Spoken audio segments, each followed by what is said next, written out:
एक अरसा हुआ खुद से मिले, एक मुद्दत हुई खुद को लिखे।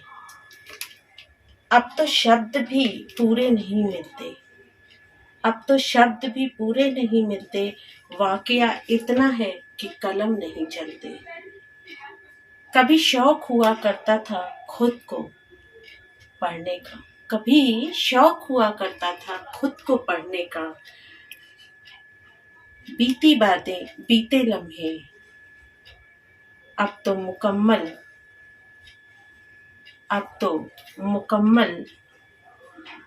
लम्हे ही नहीं मिला करते। नमस्कार। आशा ही नहीं, पूरा विश्वास है आप सब बहुत अच्छे होंगे।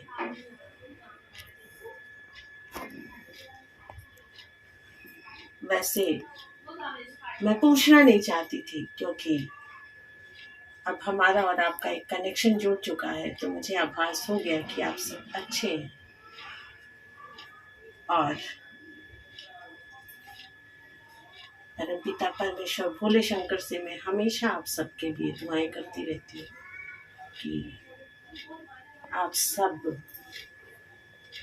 अपनी लाइफ में खुश और सुकून से, क्योंकि आज के टाइम में सुकून मिलना ही बहुत मुश्किल है।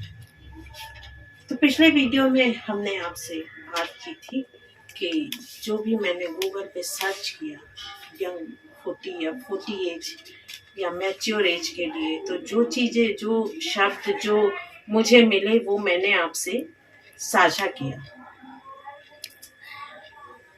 एक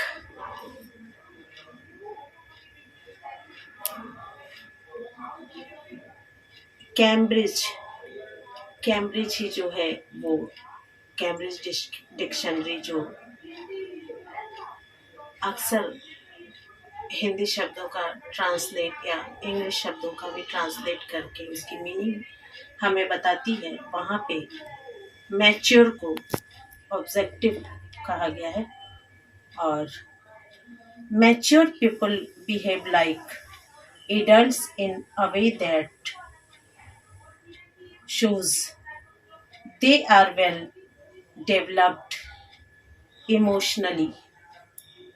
अगर मैं हिंदी में बोलूं तो विकसित व्यक्ति का व्यवहार एक ऐसे युवा का होता है जो यह दिखाता है कि वह भावनात्मक रूप से विकसित है। देखिए, मुझे नहीं पता कि आपने ध्यान दिया या नहीं दिया, कैम्ब्रिज डिक्शनरी ने जो इसकी मैच्योर की डेफिनेशन दी है उसमें एक शब्द आया है कि विकसित व्यक्ति का व्यवहार एक ऐसा युवा, यानी मैच्योर को कैम्ब्रिज डिक्शनरी युवा मानती है। तो अगर मैंने यंग 40 कहा तो क्या गलत कहा? तो अंत में देखिए, कहीं ना कहीं हमारी भावनाएं, हमारी बातें वहीं पे आके रुक गई ना कि 40 को मैंने यंग क्यों कहा या यंग 40 प्लस क्यों कहा। इसलिए कहा क्योंकि मैंने इस पे एक स्टडी की है, एनालिसिस की, और अभी भी कर रही हूँ। और उस स्टडी, उस एनालिसिस से मुझे यही महसूस हुआ। चलिए आपको एक उदाहरण देती हूँ। आप में से कुछ लोग कहेंगे कि ये उदाहरण मान्य नहीं है क्योंकि ये फिल्मी जगत से जुड़ा हुआ है। मिलिंद सोमन, जिनका नाम आप सब ने सुना होगा, उम्र उनसे कोसों दूर है और उन्हें देख के कोई नहीं कह सकता कि वो 40 प्लस है।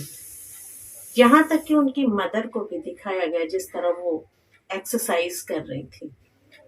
और आजकल का एक बहुत ही चर्चित नाम मलाइका अरोड़ा, 48 की एज में भी उनके जलवे सरेआम सोशल मीडिया पे दिखते रहते हैं। तो क्या ये किसी अलग ग्रह के प्राणी हैं? ये भी तो हमारे ही जैसे हैं। आप में से कुछ कहेंगे कि उनकी लाइफ उसी पे बेस्ड है इसलिए वो उसको मेंटेन करते हैं। तो भाई हम भी तो कर सकते हैं, जरूरी थोड़े है कि उनके तरह पैसे खर्च करके ही किया जाए। देखिए, लाइफ स्टाइल किस तरह की होनी चाहिए, आपकी एक्टिविटीज क्या होनी चाहिए। बनारस हिंदू यूनिवर्सिटी के मेडिकल कॉलेज की गायनोकोलॉजिस्ट प्रोफेसर मैडम अनुराधा एक बार एक सेमिनार में, बात काफी पुरानी है, एक सेमिनार में वहां पे ये कहा गया कि जैसा कि इंडियन कल्चर का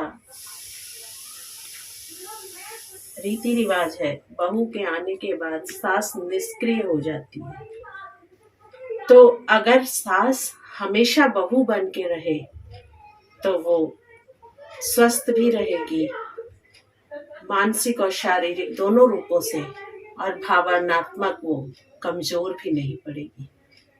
सास हमेशा बहू बन के रहे। जी, इस एक लाइन में बहुत सी चीजें छुपी हुई हैं समझने वाले के लिए। कहने वाले कहेंगे कि बहू आ गई तो फिर हमें कुछ करने की क्या जरूरत है, और यहीं से बीमारियां घर कर जाती हैं, यहीं से आपका मानसिक संतुलन थोड़ा सा डिग जाता है, भावनात्मकता आपकी कमजोर पड़ जाती है। तो भावनात्मक रूप से सुदृढ़ रहें, आप अपने में परिपूर्ण हैं। हम अकेले पैदा हुए हैं, हम अकेले मरेंगे, तो फिर हम लोगों की परवाह क्यों करें। मैं ये नहीं कहती हूँ कि आप सबको नकार दीजिए, लेकिन जिनसे आपका कोई मतलब नहीं है उनकी बातों से आप अपनी लाइफ, अपने आप को डिप्रेस क्यों करें।